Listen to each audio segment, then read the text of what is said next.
Welcome back to PlayStation Live from E3. I'm joined by Ryan Clements, Pete from Bethesda, and John from Tango, and we are here to talk about The Evil Within 2. Nice. Yay, more scary game.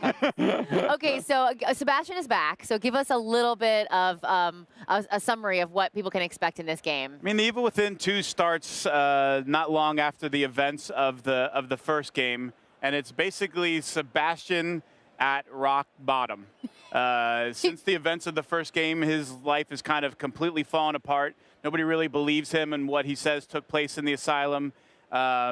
He's become an alcoholic, and he's basically at the bottom of the barrel. So if it wasn't bad enough that he had to go through everything in the first one, now it's like, how can we make it worse? Yeah, it's definitely worse. And that's really where you find Sebastian when Kidman, his old partner from the first game, comes back and says, the daughter that you thought was dead, that you had lost years ago, isn't dead.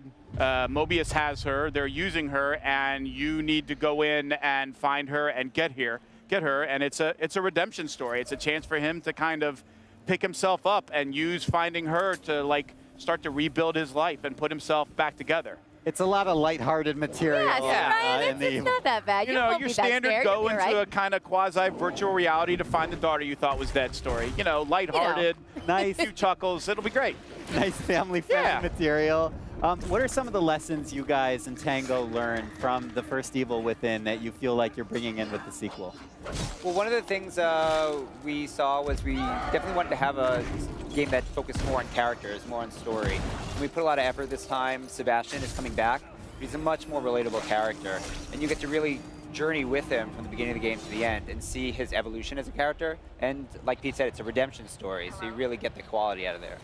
I think it's a big one, which is in the first game, Sebastian's kind of a jerk, and his whole motivation is he shows up and the police get called to this thing, and he's a detective, but there's no pull or sort of relatable moments where you kind of empathize with him. It's like it sucks for you and it sucks for him because you're both getting scared and both trying not to die. Whereas this time around, because you see him so kind of broken down by what happened in the first game, and you sort of understand the connection between a father and his daughter and that motivation, I think he's much more relatable. And he has that drive this time to go further. Like he knows what he's doing this for. The stakes are a lot higher this time around. Absolutely, so this game, from what I've seen, feels a little more like a psychological horror than just scary and gory and jump scares. Seems a lot more psychological. For sure. I mean, John could probably speak to it, but it's always a blend. Yeah, there's definitely jump scares in there. There will be more, but like you said, I think especially what you see in the trailer and when you see in the gameplay, there is that psychological element that we sort of brought up a little bit in this one, and players will definitely see that when they play it. Yeah, don't get the wrong idea. It's not like, not that there's anything wrong with Saw, but it's not like Saw the video game. It's not just nonstop blood and dismemberment and guts. Turns out there's a lot of ways to scare people and make it off-putting. And I think that's one of the interesting things about the game is, if you don't like being scared at all, well, there's no chance you should play The Evil Within 2 because you definitely will get scared. Thanks. We're just going to talk through it. Exactly. But you don't actually have to like survival horror or be a survival horror fan to like this kind of game, because I think of the stuff that John's talked about, the team has really tried to focus on it. It really actually started with the DLC for the original Evil Within, where they did some things with the Kidman DLC, the story and the narrative there that people really took to, and I think they kind of used that as a launching pad for this one. So, if you like action games or good story, and sure, it's going to be scary and there's going to be tense combat, but you don't have to be, if you don't love survival horror, this game isn't for you. Although obviously that is the big audience that I think this will appeal to. If you like Shinji's work, if you like Tango's work, this is going to be right in your wheelhouse. There's a lot to unpack in what you just said, and one of those is, the kind of mantra of survival horror, and that is the foundation, is the core of what The Evil Within is all about. And, with the sequel, survival horror is known for a lot of things. I often think about, when I hear survival horror, I think about resources, item management, trying to get from one moment to the next and being smart about it when you're also scared out of your mind. How do you guys balance all those disparate elements together in The Evil Within 2? And well, it just takes a lot of time. Time is everything. Balance is everything in a survival horror game, right? Because like you said, it's resource management, which is such a key element to playing through this game. And in this one, that remains. You know, we didn't sacrifice that for sort of going through these big action pieces. It really is about exploring this world and finding anything that you can find and take, craft together to make it to the next area, to make it to the next step. And you know, it's tough. Yeah. What kind of I think, weapons? I think the other thing that John and the team really focus on is that notion that a survival horror game can't just be terrifying nonstop, right? Like you put a player into that kind of environment, like after 2 hours, you're just desensitized to all of it. Like, yeah, okay, something just like it's all horrifying, it's all terrible, like whatever, I'm scared. But I think what Tango does really well is not only figuring out that balance of resources, but that balance of intensity. Like it turns out if you give the player time to breathe or to get a little story or to talk to somebody about a side mission, you're actually setting up the game that much better so that those scary moments can be scary. And I think that's a skill that these guys have that you don't really appreciate until you play it. And it's not even a survival horror thing, but I think it's even more important in survival horror than a lot of other. Absolutely. You give the player a minute to think like, everything's going to be okay. Everything's going to be just fine. And then, it comes right back at you. It's so not okay. Yeah, so not blood okay. pressure just shoots I up. love the weapons that are always available and the different things that you can kill the scary monsters with. Will we see a lot more of that in the second one? Yeah, so obviously your standard, your shotgun, your handgun are back in full force, and you can see in our gameplay trailer that there is the crossbow from the original game returning. So it gives you an opportunity to sort of use that as a tactical weapon to take down enemies. But even the sneak aspect is in there, so you don't have to use guns to take down enemies. You can hide, you can sneak kill, take them out in one shot from behind.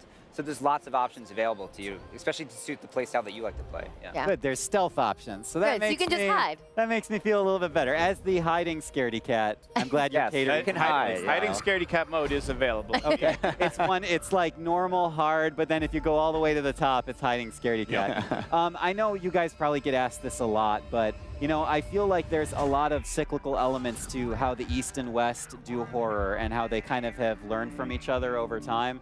I mean, with The Evil Within 2, it has sort of a Western feel, but it's deeply driven by sort of an Eastern and Japanese horror aesthetic. I mean, what is the direction like this time around? Is it following that path? Do you feel like there's more Western influences as well? Well, we never set out from the beginning and say, hey, let's make like a Western-themed horror game. I think it's because the team is obviously mostly Japanese. There is that sense of the Japanese horror in there, and I think that really comes out with the enemy design. Absolutely, no, absolutely. But some of the locations, we did get a lot of inspiration from some Western-themed places. Like the stage itself is a kind of an American town, compared to the first game, which kind of had a maybe European influence. Right. This time we went in a little bit in that direction, but there are some things that we haven't shown which go into a completely different direction, which I'm sure Great.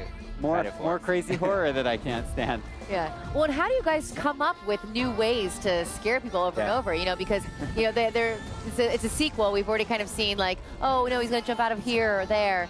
So how do you guys, brainstorm and come up with new ways to scare the pants off us? Maybe the most fun part of working with Tango on the Evil Within, and then now the Evil Within 2 is like team meetings where they're like, like every dev that we meet with, the end of it is usually like, hey, we're going to show you some art or some screenshots or some concepts. And whenever we get to the creature stuff, the US end of that call is always like, what the hell is wrong with you guys? Like, who comes up with that? Like, what kind of nightmares are you having? Who are you? Yeah, it's unbelievable that like just we're happy with that. By the way. That they just never tap the well completely dry. That there's always some god-awful monstrosity that somebody has come up with that is going to be shambling at you, running at you, screaming at you, whatever it is. There's always something to be afraid of. Yeah. Yes, absolutely. Why do you feel like horror just resonates with so many people? And of course, as this game and Bethesda indicates, it's cross-cultural, right? It's just like completely universal. There's something almost addictive about it. I don't know. I grew up watching horror movies. Like, I grew up on survival horror as a genre. So it was a weird feeling for me because you never wanted to play, but you wanted to play because you knew you were going to get scared. And there's that thrill of that. It's that fear of dying. Even though it is a game, it's like you really attach to the character and your progression. So it's, that intrinsic feeling of there's risk, but not really. It certainly is a genre that lends itself to like that little bit of an adrenaline rush almost, right? And one of the things that I think that I found a lot of in The Evil Within was how thrilling it can be and how tense it can be to run away.